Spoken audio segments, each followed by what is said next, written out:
नमो नमः मित्रों, संस्कृत जीवन में आप सभी का स्वागत है। हम लोग अपनी TET super TET special Sanskrit कक्षा में उपस्थित हैं, जिसके अंतर्गत हम लोगों ने कल की कक्षा से संज्ञा प्रकरण का आरंभ कर दिया है। और संज्ञा प्रकरण हमारी सभी परीक्षाओं, चाहे वो टीजीटी हो, पीजीटी हो, एलटी हो और टेट सुपर टेट सभी में पूछे जाते हैं। तो आप सभी लोग जो भी जिस भी परीक्षा की तैयारी कर रहे हैं, चाहे आप टीजीटी की कर रहे हैं, पीजीटी की कर रहे हैं, एलटी की कर रहे हैं या फिर टेट सुपर टेट की कर रहे हैं, आप सभी के लिए ये कक्षाएं अत्यंत महत्वपूर्ण है। तो जैसा कि कल की कक्षा में हम लोगों ने संज्ञा प्रकरण को आरंभ कर दिया था, तो फटाफट से जितने लोग हमारे साथ लाइव जुड़ चुके हैं सभी लोग वीडियो की लिंक को अपने दोस्तों के साथ शेयर कर दें, जिससे कि अधिक से अधिक लोग वीडियो के साथ लाइव आ जाएं। तो जैसा कि कल की कक्षा में हम लोगों ने संज्ञा प्रकरण में 5 संज्ञाओं का अध्ययन कर लिया था, जिसमें हम लोगों ने वृद्धि संज्ञा, गुण संज्ञा, संयोग संज्ञा और हमारी अन्य अनुनासिक संज्ञा और सवर्ण संज्ञा का अध्ययन कर लिया था। आज हम लोग उसी क्रम में आगे बढ़ते हुए आगे की संज्ञाओं के विषय में अध्ययन करेंगे। तो आप लोगों ने लिंक को शेयर कर दिया होगा, तो आप लोग फटाफट से ज्यादा लोग लाइव आया कीजिए और आप लोग कमेंट करके अवश्य बताया कीजिए कि आप सभी को कक्षा कैसी लगती है। और साथ ही साथ यदि वीडियो अच्छी लगती है आप सभी को, तो वीडियो को लाइक अवश्य किया कीजिए। और जिन लोगों ने भी अभी तक चैनल को सब्सक्राइब नहीं किया, आप लोग कृपया करके चैनल को सब्सक्राइब करें और अपने सभी दोस्तों को हमारे चैनल के साथ अवश्य जोड़ें। तो आइए हम लोग, जैसा कि हमारी संज्ञा प्रकरण है, 5 संज्ञाओं का अध्ययन कल की कक्षा में हम लोग कर चुके हैं, तो आज उसी क्रम में आगे बढ़ते हुए आगे की जो संज्ञाएं हैं उनका अध्ययन करते हैं। तो आज सबसे पहले हम जिस संज्ञा का अध्ययन करेंगे वह है हमारी संप्रसारण संज्ञा। संप्रसारण संज्ञा। अब संप्रसारण संज्ञा करने वाला सूत्र कौन सा है, क्योंकि प्रश्न सबसे पहले यही पूछा जाएगा अगर संप्रसारण संज्ञा के विषय में कि संप्रसारण संज्ञा करने वाला सूत्र कौन सा है या किसकी संप्रसारण संज्ञा होती है। तो सबसे पहले हम किसका अध्ययन करेंगे कि जो संप्रसारण संज्ञा करने वाला सूत्र है वह सूत्र कौन सा होता है। तो संप्रसारण संज्ञा करने वाला जो हमारा सूत्र है वह होता है इग्यणः संप्रसारणम्। इग्यणः संप्रसारण सूत्र के द्वारा संप्रसारण संज्ञा की जाती है। ठीक है, तो अब बात यह आती है कि यह जो सूत्र है हमारा इग्यणः संप्रसारणम, यह सूत्र हमारा संप्रसारण संज्ञा करता है, किंतु किसकी करता है और कैसे होती है। तो सूत्र के अर्थ से, सूत्र से ही हम इसके अर्थ को जानते हैं। तो देखिए यहाँ लिखा हुआ है इग्यणः संप्रसारणम, तो इसको सबसे पहले हम संधि विच्छेद करेंगे। संधि विच्छेद करेंगे तो क्या हो जाएगा हमारा, एक यहाँ का को गा आदेशित हुआ है, किस सूत्र से हुआ है, तो झलाम जसवंते जो हमारी जसव संधि करने वाला सूत्र है, उस सूत्र से हमारा यहाँ पर एक का को यंगा आदेशित हो जाता है। उसके बाद क्या है हमारा यण। ठीक है, उसके बाद है यण, अर्थात एक के स्थान पर यण, अर्थात अभी बात कर एक और यण आगे लिखा हुआ संप्रसारणम, अर्थात एक के स्थान पर यण जो आदेश होता है। जैसे हम लोग यण संधि का अध्ययन जब करते हैं तो उसका सूत्र होता है इको यणचि, अर्थात एक के स्थान पर यण आ जाता है कब, जब उसके बाद में अच होता है तब। तो जब एक के स्थान पर अर्थात एक के बाद जब कोई अच आए तो एक के स्थान पर क्या आदेशित हो जाता है, यण आदेशित हो जाता है। किंतु यहाँ जब संप्रसारण की बात करते हैं, यह तो हमारी यण संधि का विधान था, ठीक है, किंतु जब हम संप्रसारण संज्ञा की बात करते हैं तो यह क्या करती है, यह एक के स्थान पर यण नहीं करती है। यह क्या करती है, यह यण के स्थान पर एक का आदेश करती है। जब यण के स्थान पर एक का आदेश होता है तब वह हमारी संप्रसारण संज्ञा कहलाती है। पुनः सुन लीजिए कि जब यण के स्थान पर एक का आदेश किया जाता है, अर्थात एक के स्थान पर यण होता है, तब संप्रसारण संज्ञा होती है। ठीक है, स्पष्ट हो गया। आइए समझते हैं। हमने सूत्र लिखा यण संधि का, ठीक है, यण संधि है और यण संधि का सूत्र होता है इको यणचि। ठीक है, इको यणचि। अब इसको भी भिन्न भिन्न करते हैं, तो यहाँ क्या बता रहा है, इकः यण और उसके बाद में यण में आ है तो आ को निकाल लेंगे तो क्या हो जाएगा अचि। ठीक है, अचि तात्पर्य अच। ठीक, अब यहाँ जब इक वाले वर्ण आते हैं, अब इक क्या है, यहाँ पर इक एक प्रत्याहार है। प्रत्याहार है तो इसके वर्ण कौन कौन से हैं, तो इक के प्रत्याहार, एक प्रत्याहार के वर्ण जानते हैं।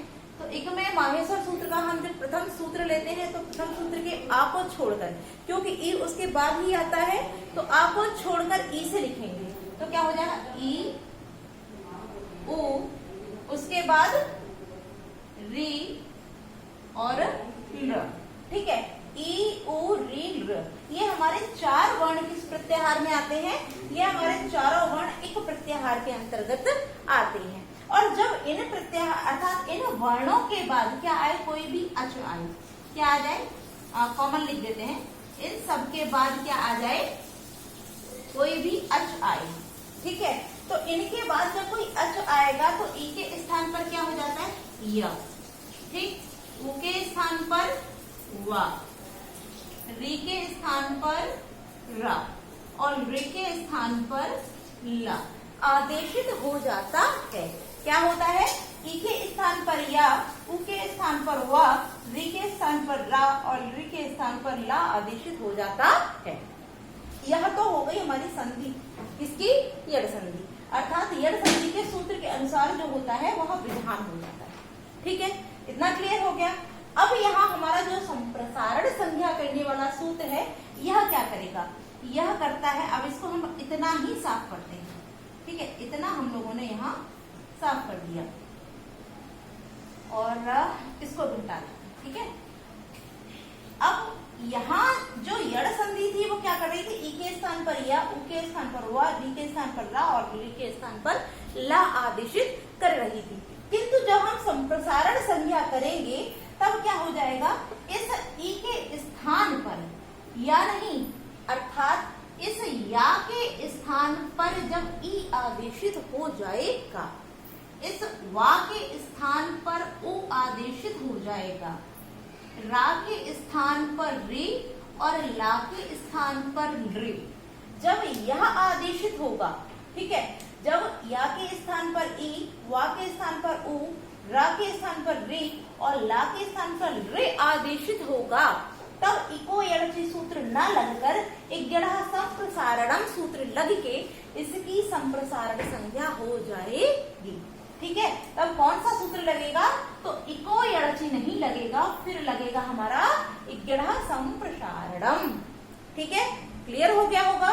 जब हम यड़ संधि करते हैं तो ई के स्थान पर या, उ के स्थान पर वा, री के स्थान पर रा, री के स्थान पर ला आदेशित होता है और सूत्र हमारा लगता है इको यड़ची। ठीक है, किंतु जब हम संप्रसारण संज्ञा करते हैं तो या, वा, रा, ला के स्थान पर ई, उ, री, र आदेशित होता है, तब क्या हो जाएगा, तब यहाँ इन स्वरों की अर्थात इन वर्णों की संप्रसारण संज्ञा हो जाती है। स्पष्ट हो गया, संप्रसारण संज्ञा आप सभी के समझ में आ गई होगी। अब देखिए इसका एक उदाहरण देख लेते हैं, जैसे कि चलिए इसको हटा दें, अब देखते हैं। जैसे हम लिखते हैं यज धन कित, यज धन कित, तो या के स्थान पर क्या आदेशित हो जाएगा, तो अब इसके लिए हम क्या करते हैं, आदेश करने के लिए तो हम उच्चारण स्थानों को, क्योंकि जब हम संधि की बात करते हैं, जैसा कि हम लोगों ने लघु सिद्धांत कौमुदी के अनुसार संधि प्रकरण में अच संधि का अध्ययन किया था, वहां मैंने एक एक चीज क्लियर की थी कि किसके स्थान पर क्या आदेशित होता है। इसके लिए भी सूत्र लगते हैं और सूत्रों के अनुसार ही हमको ज्ञात होता है कि किसके स्थान पर क्या लगेगा। तो इस या के स्थान पर किसके अर्थात इस या के स्थान पर जब संप्रसारण संज्ञा हम करेंगे तो यहाँ क्या आदेशित हो जाएगा, तो उसके लिए हम देखते हैं उच्चारण स्थान। तो या का उच्चारण स्थान क्या होता है, इचुयशा नाम तालु अर्थात तालु, और एक प्रत्याहार में आने वाले जिन वर्णों में से जिसका भी उच्चारण स्थान तालु होगा वही या के स्थान पर आदेशित हो जाएगा। ठीक है, तो जैसा कि इचुयशा नाम तालु, यहीं से निकल के आ रहा है कि एक प्रत्याहार में किसका उच्चारण स्थान तालु होता है, तो ई का। तो यहाँ या के स्थान पर क्या हो जाएगा, हमारा ई आदेशित हो जाएगा, और ई आदेशित होके हमारा जो रूप बन जाता है वह इष्ट शब्द बन जाएगा। ठीक है, तो यहाँ पर या जो है इसके स्थान पर ई हो जाना, यही संप्रसारण संज्ञा कहलाती है। वा के स्थान पर उ हो जाना यही संप्रसारण संज्ञा कहलाती है। क्लियर हो गया होगा? अब किसी को कोई समस्या नहीं होगी। अगर कोई भी समस्या आप सभी को होती है या कोई भी चीज आपको समझ में नहीं आती है तो आप उसको कमेंट करके बता सकते हैं, जिसका समाधान आपकी अगली कक्षा में कर दिया जाएगा। ठीक है, तो आज हम लोगों ने संप्रसारण संज्ञा के विषय में जान लिया। अब आगे बढ़ते हैं। अगली संज्ञा है हमारी विभाषा संज्ञा। कौन सी है? विभाषा संज्ञा। विभाषा संज्ञा करने वाला सूत्र कौन सा है?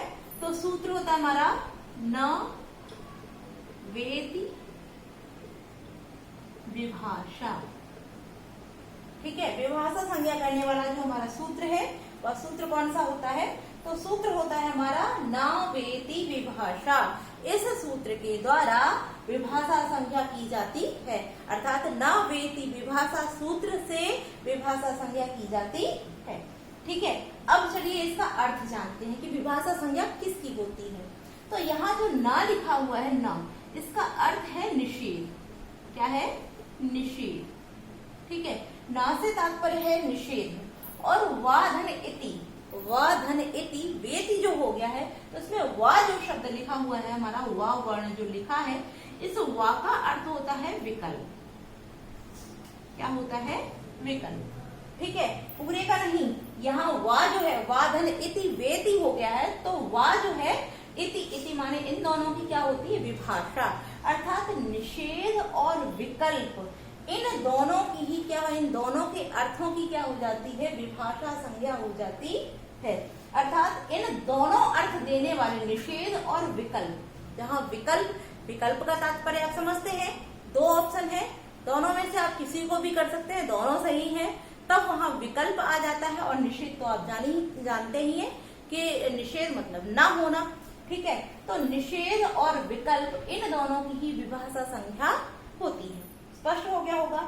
तो अब इसमें कोई उदाहरण नहीं है, बस यही है कि निषेध और विकल्प वाले अर्थ वाली धातुओं की क्या हो जाती है? विभाषा संज्ञा हो जाती है। स्पष्ट हो गया है? तो आगे बढ़ते हैं अगली संज्ञा पर। अगली संज्ञा देखते हैं। अगली है हमारी प्रग्रह संज्ञा। कौन सी है अगली? प्रग्रह संज्ञा। तो प्रग्रह संज्ञा किसकी होती है या प्रग्रह संज्ञा करने वाला सूत्र कौन सा होता है? तो प्रग्रह संज्ञा करने वाला सूत्र है हमारा ईदुदेद द्वैवचनम, द्वैवचनम, ईदुदेद द्वैवचनम प्रग्रयम। ठीक है, हमारा ईदुदेद द्वैवचनम प्रग्रयम जो सूत्र है, इस सूत्र के द्वारा प्रग्रह संज्ञा की जाती है। अब प्रग्रह संज्ञा किसकी होती है? तो आइए इसके लिए भी हम क्या करेंगे, इस सूत्र के आधार पर संपूर्ण अर्थ जानेंगे। तो सबसे पहले इसको हम क्या करेंगे? संधि विच्छेद अर्थात अलग अलग कर लेंगे। तो यहाँ क्या लिखा हुआ? ई। ठीक है, और उसके बाद में क्या है? तो हम क्या करेंगे? द से उ को अलग करेंगे तो क्या रह जाएगा? ईद। दा पे हलंत हो गया, फिर क्या निकल के आया? ऊ। ऊ के बाद में फिर दा है, तो ए हमने उसमें से हटा दिया, हमारा दा कैसा हो जाएगा? हलंत। ईद ऊद। अब यहाँ दा है, दा को हम त भी आदेशित कर सकते हैं, ता था दा। तो यहाँ भी हमारी जो संधि है, जैसा कि आप जान ही रहे हैं, कौन सी संधि हो जाएगी? तो झलाम जसवंते सूत्र से जसो संधि हो गई। तो ईद ऊद ता ही लिख लेते हैं, क्योंकि यहाँ संधि करके दा आदेशित कर दिया गया है। तो क्या हो जाएगा हमारा? ईत ऊत। फिर यहाँ क्या बचा हुआ है? ए। उसके बाद में हमने लिया ए और उसके बाद में द, तो दा को पुनः तो ए। ठीक है, ईत ऊत एत कैसे हो? तो आगे लिखा हुआ है द्वैवचनम। किसमें हो? द्वैवचन में, द्वैवचन। ठीक है, यहाँ थोड़ा सा मिस्टेक हो गई है, इसको आप सही कर लीजिए।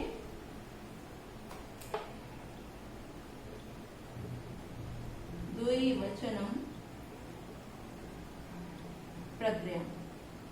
ठीक है, द्वैवचनम प्रग्रयम। तो यहाँ क्या बता रहा है इस सूत्र से कि ईत हो, ऊत हो किंतु कैसा हो, द्विवचनांत हो, तो उसकी क्या हो जाती है, प्रग्रह संज्ञा हो जाती है। ठीक है, अब प्रग्रह संज्ञा की आवश्यकता कहाँ पड़ेगी, तो जब आप प्रकृति भाव संधि जो हमारी है उसका अध्ययन करेंगे तो उसका जो सूत्र होता है वो क्या होता है, प्लुत प्रग्रह अचिनित्यम। तो वहां प्लुत भी आपको चाहिए होते हैं और प्रग्रह भी चाहिए होते हैं। तो प्लुत का अध्ययन जैसा कि हम लोगों ने हमारे जो स्वर और व्यंजन वर्ण विचार थे उसमें कर लिया था, प्लुत क्या होते हैं, तो जो त्रिमात्रिक होते हैं वह हमारे प्लुत होते हैं। या फिर जैसा कि सूत्र में कहा गया दूराधूते, अर्थात दूर से किसी को अधूत किया जाता है, बुलाया जाता है, तब उसकी क्या हो जाती है, प्लुत संज्ञा हो जाती है। तो प्लुत संज्ञा का अध्ययन तो हम लोगों ने वहां कर लिया, पुनः देख लिया। अब यहाँ बात आ जाती है प्रग्रह। तो प्लुत प्रग्रह अचिनित्यम, प्लुत की और प्रग्रह संज्ञक वर्णों की क्या हो जाती है, प्रकृति भाव वहां पर हो जाती है। प्लुत जान लिया, तो प्रग्रह की बात करते हैं। तो प्रग्रह क्या होता है, प्रग्रह किसकी संज्ञा अर्थात प्रग्रह संज्ञा किसकी होती है, तो यह जो हमारा सूत्र है ईद ऊद एत द्वयवचनम प्रग्रहम, इस सूत्र के माध्यम से जो ईत होता है, ऊत होता है, एत होता है, किंतु कैसा द्वयवचनांत होता है, उनकी क्या हो जाती है, प्रग्रह संज्ञा हो जाती है। स्पष्ट हो गया है। अब ईत ऊत एत क्या होते हैं इसको भी बात करते हैं। जैसे कि हम लोग हमारे शब्द रूप होते हैं, तो शब्द रूपों में जब हम हरि शब्द का लेते हैं, हरि शब्द तो हरि एक वचन में होता है हरि, और द्विवचन में हमारा हो जाता है हरि। ठीक है, जब द्विवचन में हरि हो जाता है तो अब आप देखिए यहाँ जो हरि लिखा हुआ है इसकी प्रग्रह संज्ञा होगी या नहीं होगी, ये देखिए। तो यहाँ क्या बोला गया है कि ईत हो, ऊत हो, एत हो, किंतु कैसा द्विवचनांत हो, तो उसकी प्रग्रह संज्ञा हो जाएगी। तो यहाँ सबसे पहले लिखा हुआ हरि, हरि, हरि नहीं है हरि, ठीक है। और यहाँ भी क्या है, ईत।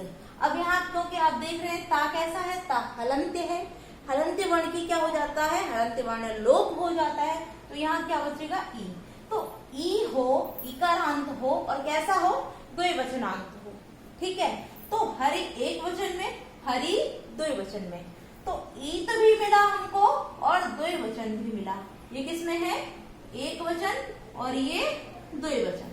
ठीक है, तो दोनों नियम हमारे पूरे हुए। यहाँ क्या मिला हमको, ई मिला। ठीक है, इस हरि में आप देखिए रा जो है उस पे बड़ी ई है, और यही बोला है कि ई का रांत, अर्थात ईत हो तात्पर्य ई का रांत हो, बड़ी ई से अंत होने वाले वर्ण हो और कैसे हो, द्विवचन में हो। तो हरि शब्द जो है वो ई है, ईत है, और कैसा है, द्विवचनांत है।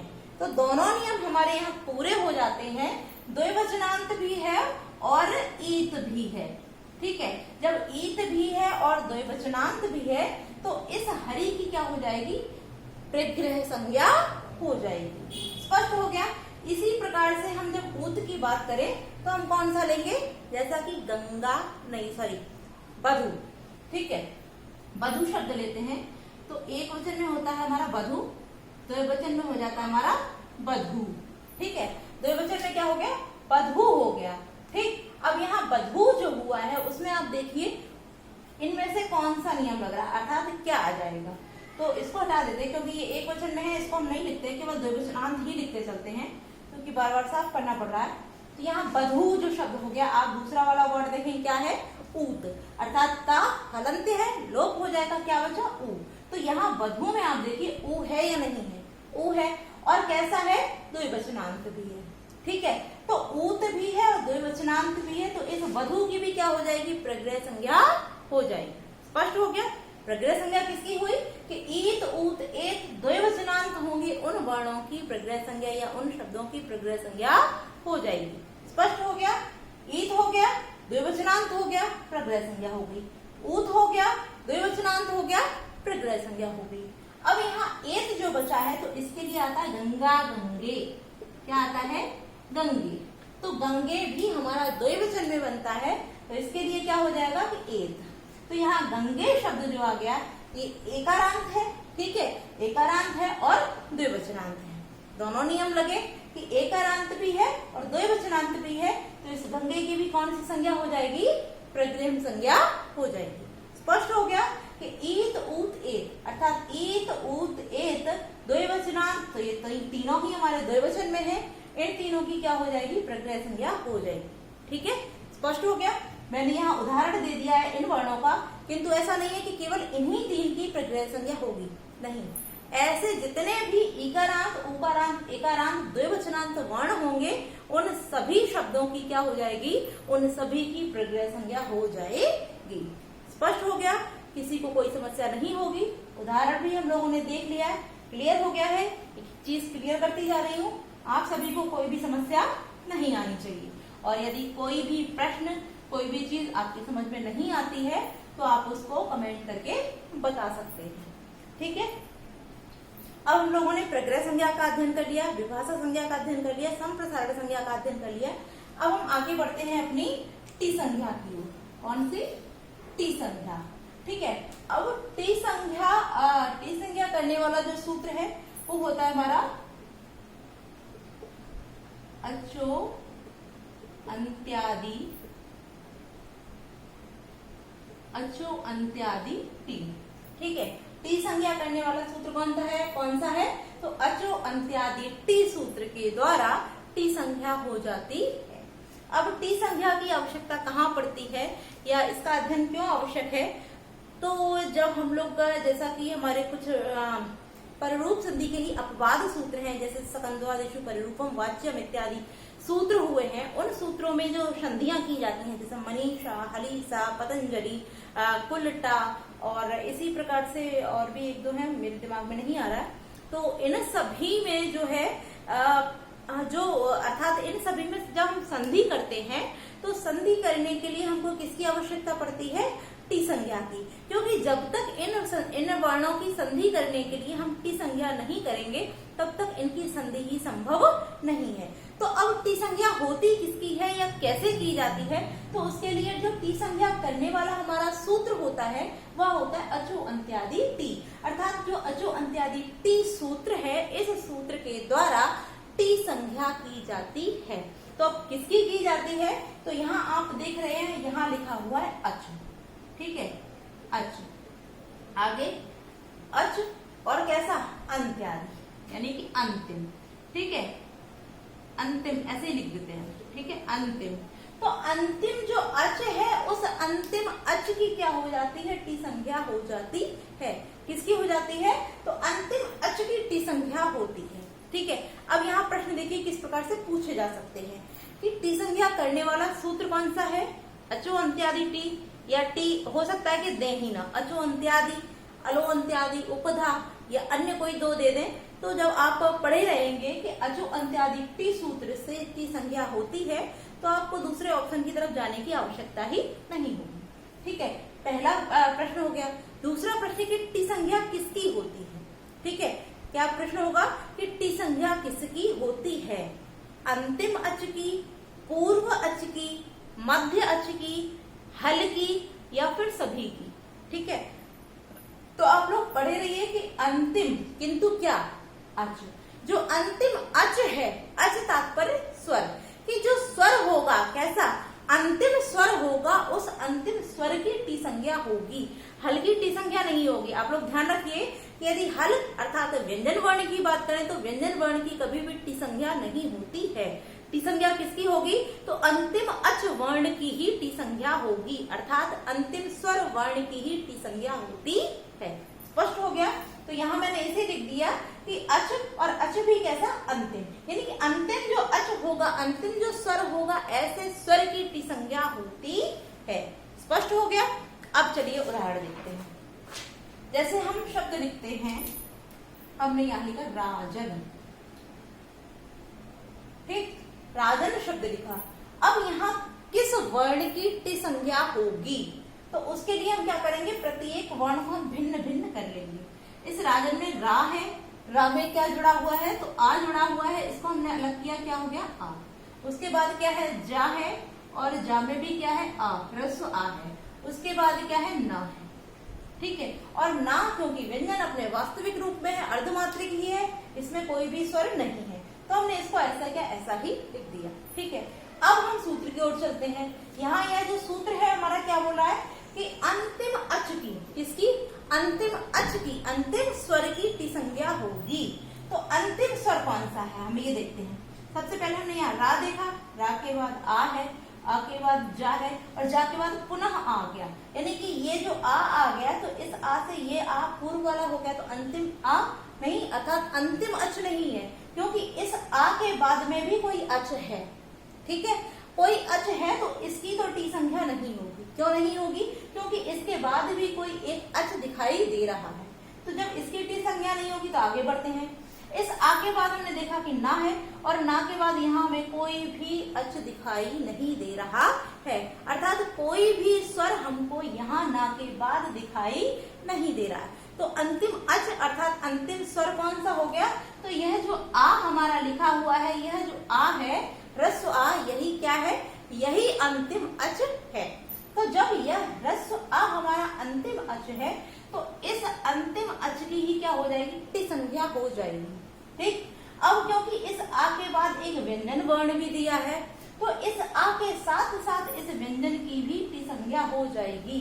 अर्थात यहाँ पर राजन शब्द में आपसे पूछा जाए कि राजन शब्द में किसकी टी संज्ञा हुई है, तो किसकी हो जाएगी, इन दोनों की हो जाएगी, अर्थात अन की टी संज्ञा हो जाएगी।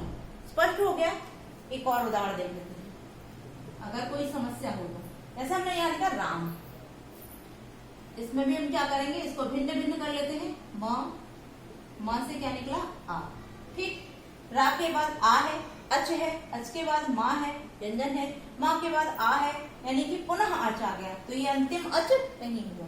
ठीक है, स्पष्ट है। आप सभी जानते हैं कि अच के बाद पुनः अच आ गया, तो अंतिम अच कौन सा होगा, जो बाद वाला अच है। ठीक है, तो यहाँ जब माँ के बाद जो आ दिया है यही अंतिम अच है, तो इस राम शब्द में जब हम टी संज्ञा की बात करें तो अंतिम अच की होती है, तो अंतिम अच अर्थात इस आ की टी संज्ञा हो जाएगी। तो यहाँ जो शब्द हमारा रह जाएगा वो क्या रह जाएगा, ये रह जाएगा। ठीक है, अर्थात इस आ की टी संज्ञा हो जाएगी। किंतु यहाँ पर आ के बाद ना भी आया है, तो इस ना, क्योंकि ना इसमें कोई अच है ही नहीं, और जब अंतिम अच के बाद कोई भी व्यंजन वर्ण आता है तो उस अच के बाद वाले व्यंजन की भी साथ में टी संज्ञा हो जाती है। जबकि व्यंजन की टी संज्ञा नहीं हो रही, किसकी हो रही है, अंतिम अच की टी संज्ञा हो रही है, किंतु उसके बाद जो व्यंजन है वह भी उसके साथ चला जाएगा।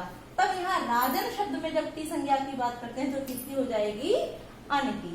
स्पष्ट हो गया। प्रश्न भी इसी प्रकार से पूछे जा सकते हैं कि राजन शब्द में किसकी टी संज्ञा हुई है, अ की, आ की, अन की, किसी की नहीं। ठीक है, तो किसकी हो जाएगी, अन की। स्पष्ट हो गया। तो किसी को कोई समस्या नहीं हुई होगी। आगे बढ़ते हैं अगली संज्ञा की ओर, और आज की कक्षा की अंतिम संज्ञा की ओर, जो कि है उपधा संज्ञा। ठीक है, अगली जो संज्ञा है वह है हमारी उपधा संज्ञा, और उपधा संज्ञा करने वाला जो सूत्र है वह होता है हमारा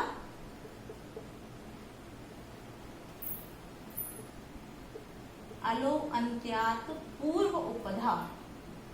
अलो अंत्यात पूर्व उपधा। ठीक है, अलो अंत्यात पूर्व उपधा, तात्पर्य कि अल कैसा, अंतिम, अंतिम अल से पूर्व माने पहले वाले की उपधा संज्ञा होती है। टी संज्ञा किसकी हो रही थी, अंतिम अच की, किंतु यहाँ किसकी बात कर रहे हैं, अल। अल से तात्पर्य जिसमें स्वर और व्यंजन दोनों ही आ जाते हैं। जब हम अल प्रत्याहार की बात करते हैं तो आ ई उड़ा के आ से लेकर हल के ला तक, अर्थात सभी स्वर और सभी व्यंजन उसमें सम्मिलित हो जाते हैं। तो क्या हो जाएगा, अगर हम अल के उपधा संज्ञा की बात करते हैं तो अल तात्पर्य स्वर और व्यंजन। ठीक है, अल प्रत्याहार में क्या आ जाएंगे, तो स्वर और व्यंजन सभी आ जाते हैं, और वो भी कैसा कि अंतिम, अंत। ठीक है, अंतिम, अंतिम अल से कौन से वाले, पूर्व वाले, यानी कि पहले वाले, किसकी, पूर्व की, पूर्व वाले की। ठीक है, यानी कि अंतिम अल से पूर्व वाले वर्ण की क्या हो जाती है, तो उपधा संज्ञा हो जाती है। स्पष्ट हो गया है। परिभाषा स्पष्ट हो गई होगी सभी की कि अंतिम अल से पूर्व वाले जो वर्ण होता है उसकी उपधा संज्ञा हो जाती है। स्पष्ट हो गया। चलिए उदाहरण देख लेते हैं, वही उदाहरण ले लेते हैं, राजन शब्द ही ले लेते हैं। हमने यहाँ लिखा राजन, इसको पुनः भिन्न भिन्न करेंगे। रा से आ निकला, आ के बाद जा के बाद आ के बाद ना। ठीक है, अब यहां हम बात करते हैं तो उपधा संज्ञा किसकी होगी? तो अंतिम अल, अल अर्थात अंतिम, चाहे व्यंजन हो चाहे स्वर हो, तो अंतिम अल कौन सा हो गया? ना ये जो है वह अंतिम अल हो गया। उससे पूर्व वाले, किसकी? पूर्व वाले, तो इस आ की क्या हो जाएगी? इस आ की उपधा संज्ञा हो जाएगी। स्पष्ट हो गया। दूसरा उदाहरण भी हम राम वाला ही लिख लेते हैं जिससे कि आपको क्लियर समझ में आ जाए। रा से हमने क्या निकाला? आ निकाला, फिर माँ है, माँ से क्या निकला? आ निकला। अंतिम अल, तो अंतिम अल क्या है? आ हो गया। और उससे पूर्व वाले, तो यहाँ जो माँ वर्ण हमारा माँ, इस माँ की क्या हो जाएगी? इस माँ की उपधा संज्ञा हो जाएगी। किंतु टी संज्ञा किसकी हो रही थी? केवल अंतिम अच की। तो वहां यहाँ जो उपधा संज्ञा है, इस सूत्र के अनुसार यहाँ आ की उपधा है किंतु वहां टी हो रही थी। ठीक है, अब यहाँ जब हम बात करते हैं, यहाँ आपको हो सकता है कंफ्यूजन हो गया हो टी से, इसीलिए मैंने दूसरा उदाहरण भी बता दिया। वहां टी संज्ञा किसकी हो रही थी? इस आ की। क्यों? क्योंकि अंतिम अच था। किंतु यह जो सूत्र है वह क्या कह रहा है कि अंतिम अल से पूर्व वाले, तो अंतिम अल अर्थात आ हो गया, और उससे पूर्व वाला जो माँ है, इस माँ की क्या हो जाएगी? उपधा संज्ञा हो जाएगी। अर्थात उपधा संज्ञा स्वर और व्यंजन दोनों की ही होती है। स्पष्ट हो गया। तो आज के लिए हम लोग इतना ही रखते हैं। आज की कक्षा में हम लोगों ने उपधा संज्ञा का अध्ययन कर लिया है। कल की कक्षा में बाकी की संज्ञाओं के साथ उपस्थित होंगे। आज की कक्षा आप सभी को कैसी लगी कमेंट करके अवश्य बताएं। साथ ही साथ अपने सभी जानने वाले, चाहे वो टीजीटी की तैयारी कर रहे हो, पीजीटी की कर रहे हो, एलटी की कर रहे हो, टेट, सुपर टेट, किसी की भी संस्कृत विषय से संबंधित तैयारी कर रहे हो, उन सभी को हमारे चैनल के साथ अवश्य जोड़िए। और आप लोग प्रतिदिन लाइव आया कीजिए, क्योंकि आप लोग जितनी अधिक से अधिक संख्या में लाइव होते हैं, मुझे उतना ही उत्साह प्राप्त होता है और मैं और अधिक मेहनत करती हूँ आप सभी के लिए सरल से सरल भाषा में अधिक से अधिक मैटर उपलब्ध कराने के लिए।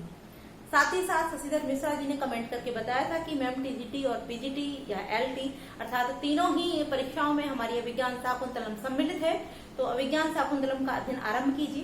तो आप सभी लोग भी कमेंट करके अवश्य बताइए कि अभिज्ञान शाकुंतलम को आरंभ किया जाए। तो 1-2 दिन की कक्षाओं की, जैसा कि संज्ञा प्रकरण चल रहा है, इसके बाद जो वाच्य परिवर्तन है उसको कराने के बाद हम लोग हमारा जो अभिज्ञान शाकुंतलम ग्रंथ है इसको आरंभ करेंगे। तो आप सभी लोग हमारी कक्षा के साथ प्रतिदिन लाइव जुड़े रहिए। आज के लिए इतना ही मित्रों, धन्यवाद।